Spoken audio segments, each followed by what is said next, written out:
What's going on, guys? Welcome to another episode of A Day in the Life. It's your boy Bonnet Man here today. Skelz, what's going on? What's going on? It's Skelz coming out of PA. We in here together, man. You already know. So we got another special guest here today with this epidemic going on. Usually, I'm the Bonnet Man, but just for today and just for the guests that we got today, we're going to have somebody that's going to be wearing a hat, and you're going to tip our hats off to them.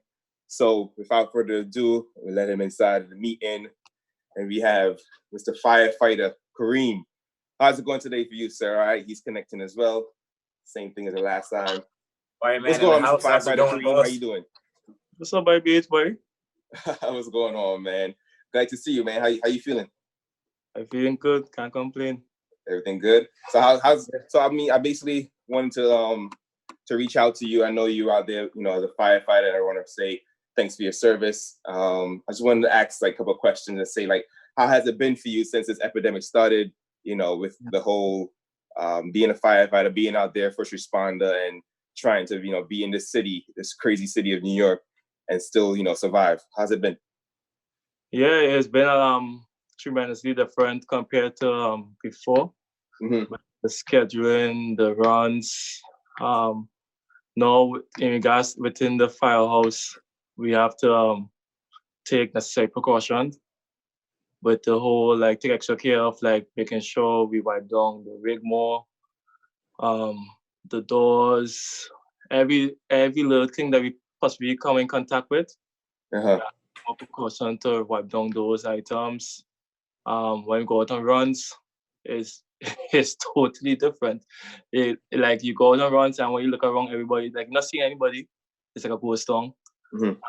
Everybody wearing masks and gloves, and you just coming from the firehouse and talking to your the colleagues, the firefighters, and then you go outside. It's like a totally different world.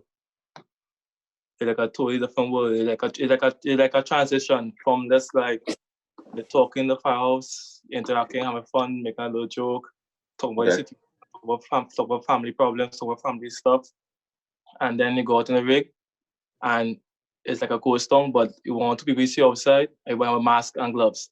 So if it's some kind of warfare or some kind of war zone, then after that, now from that transition, now you reaching the run, the actual run you're going on.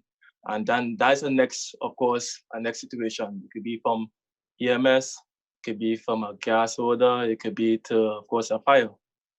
So you're getting three different aspects of how New York City is. And you just mentioned a fire. I know for a fact a lot of parents can't really cook, etc. Being that everyone's home now, is there a lot of different fires being called and somebody burnt the eggs or etc.? What's kind of calls you guys getting in right now? Yeah, we still getting the call. We still getting fire duties. Of course, the runs is kind of slow down a little, but we still getting 1 or 2 fire calls. Recently they had I think, and if you understand, but you call a fourth alarm when they actually need a tremendous amount of extra engines and trucks to battle a fire because it was a huge blaze. So we still get substantial amount of fire duties, even when people are still home, which I'm kind of actually shocked. Right. Normally you get a lot of fire calls. Of course, when nobody home, who basically left the space heater on, left a candle, or accidentally left the stove on. But a lot of people are home, and we still get a lot of fire duties.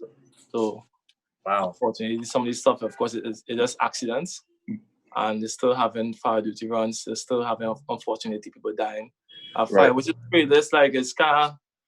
It's difficult, on our part, just for as a firefighter, because you already have to battle this pandemic for yourself and for your own family, and now you're going out there to go and battle an emergency for somebody else as well, and then now that person who you just help with at a fire, that person just lost everything on top of going through this hard time. So it's a lot. It's a lot. You see a lot. Right. So how I know obviously that's how it is here in New York, and you still having a lot of fire calls and stuff but but how, like, for you, and I know you know, you're a guy that comes from Trinidad. So how is, when you talk to your family members back home, and how has your personal life changed with this whole epidemic? Like, you know. Yeah, my personal life changed a lot. I mean, I was planning to be in Trinidad. Oh, seriously? Yeah, I was planning to be in Trinidad, and unfortunately, I can't go and see my mother. I can't go and see my cousin who birthed recently, because of course all the borders are closed for foreigners and for residents of the country. So unfortunately, like, personal life changed a lot. Everything is just all over as you can, like, for your conference calls. Right, kind of like where we are now. Yeah, what we are right now, basically, that's all it is. That's a form of, I guess, social contact you're having with any family members who don't, of course, live close by. Right. That social distance, and then those who live in a different country, this is the only way you can actually keep in communication with them. So personally, it affected a lot, because, I mean, even though I'm a firefighter, of course, I'm still going through the same thing as you, and everybody's going through the same thing. You have to stay inside, just practice proper hygienic procedure, and try avoid social. Just try and keep a social distance from everybody else. Got you. So, I mean, I'm sure you go out in the daytime as well. I stopped watching the news. I stopped watching sports because it's just too much. Today I rode around the city. I saw parks. They were like empty. Some had police tapes around them, etc. As a firefighter riding around or going to a call, is traffic the same like on regular days, or is it still a lot of people out in the daytime? Well, in my firehouse, I occasionally drive sometimes. So compared to before, of course, we all know how New York City is. Hustle and bustle, overpopulated, traffic every second, no matter what time of the day it is. Could be 8 in the morning, could be midnight. Same traffic, always have traffic. But now, I mean, since everybody's inside, there's no traffic. So responding to calls, reach on calls faster. I know in the past, people was complaining about how, like, for us now, like, especially, like, say, like, for areas like in Manhattan, where always have traffic, companies were having difficulty, but having delays on reaching certain calls because, of course, the traffic. But now, traffic, there's basically next to no traffic on the road, so you're reaching calls a lot faster, and it's safer. I mean, our part and on their part, and of course everybody's part. You mentioned that you drive the truck. How is it driving that big rig, man? Like, since I was a kid, and I'm pretty sure there are kids out there. Since I was a kid, and you see a fire truck, it's like you just stop and amazing and just watch. And you hear that big horn. I can't lie. It's a lot of fun. It's a lot of fun. Really? It's a lot of fun, yeah, because like you, of course, you're so high up. Of course, we know the noise they make, these sirens and the horns. So as you said, growing up, you hearing that noise, you're like, oh yeah, the fire truck is coming. And seeing this firefighter who looking all calm, cool, behind the steering wheel. That's, of course, going to, we don't know what form of emergency is going to. We don't know what will happen when he reached there. If, of course, it might be a fire, it might be some explosion, some maybe an accident. So as a bystander, you look at a person like, damn, this person just passing right here. And he's basically passing, looking so cool, so calm. Basically, he's going to an emergency. So now, like, for me, now be behind the steering wheel, and afterwards, now actually one who actually behind the steering wheel, it's just like same thing. It just feel like, damn, this cool. This is cool. Actually, I'm the one passing now and look at the bystander or civilian outside, and they're watching and waving. I'm the one now driving compared before the one who be waving. Right. Now I'm the one driving, actually going towards that emergency. So it's fun. It's fun, but of course, it's a lot of responsibility. Imagine. And you mentioned you don't get briefed about the emergency. Like when you get a call, you just, here's the location, and you just shoot to it, or yeah. I mean, of course, you get some information in regards to, like, of course, the address. If there's an address given, you get, I guess, information. If it's structural, you get much information about the building. Because of course, as firefighters, we always do building inspections. So we go about in our community and of course inspect the buildings. When we inspect the buildings, we get basically very important vital information for us as well. So you will know, okay, this building have four floors, the building have a standpipe, it have no standpipe. You have fire escape, you have no fire escape. You have 2-3 doors on the second, or like home apartments on the second floor. Any violations, if you have a basement, this kind of information will basically be on the screen. So when we responding now, we have to actually have an idea. And then at the same time now, when we go to our community and do this building inspection, we practice, of course, we go over tactics and how we actually respond for certain buildings. So that will also be a note in the ticket, basically, when we responded. So let's say certain buildings might have, okay, no, we can't, if that's standby building, for example, and this building, or basically, never just standby, but let's say some buildings, of course, project buildings. A lot of project buildings, standby buildings, but some project buildings have no standpipe. So that's a very vital, important information. And then you have like, it'll be long hallways. So sometimes, of course, just doing building inspection, you get those kind of information. So it's like, yeah, we're not responding, this driving, and then we say, oh shit, this size building, okay, how are we going to go about this?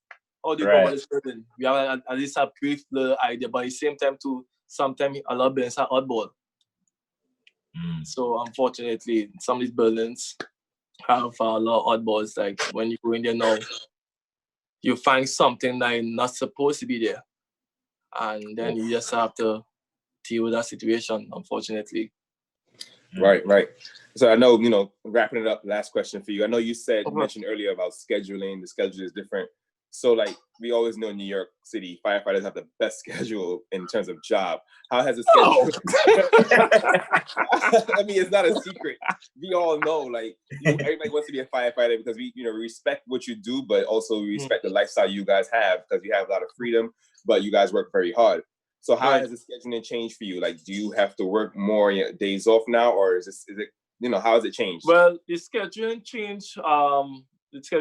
We went on like, I guess, an emergency protocol schedule, whereas to avoid as much contact with other firefighters in the house.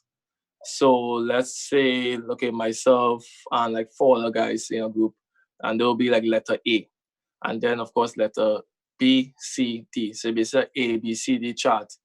And now when let's say no, I'm in letter A, and this, you come in the morning for a 24-hour shift.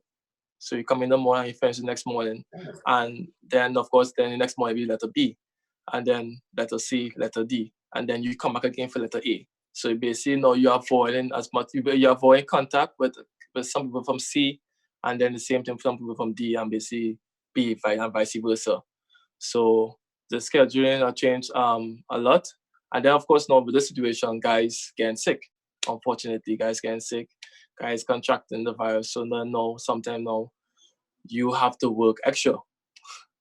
So instead of just like working the A, then the next A, something might work the D, the letter D, to compensate for guys who unfortunately contracted the virus, or guys who are sick, or guys who got injured from a call. So even though like everything right now is focused on the coronavirus, guys still getting injured. People forgetting, of course, the dangerous job that we do, and guys still get injured. And of course, people still have a lot of personal issues going on as well. And then family issues and personal issues. So on top of this whole pandemic, a lot of other issues are going on that are affecting guys. And having the manpower in certain files is low. Got you. And to wrap this up, on behalf of myself, Bonnet Man Beige, appreciate you, Fireman Kareem, and I'm sure I speak for everyone in New York. We salute you. Keep doing what you're doing. Without you guys, I know a lot of this would be a lot worse. So again, thank you for coming out. A Day in the Life. Like, subscribe. Of course. Thank you guys. All right, man. Appreciate it. Coming out, bro. Have a good one. You guys be safe too. You as well. Thanks. All right, later. Wow.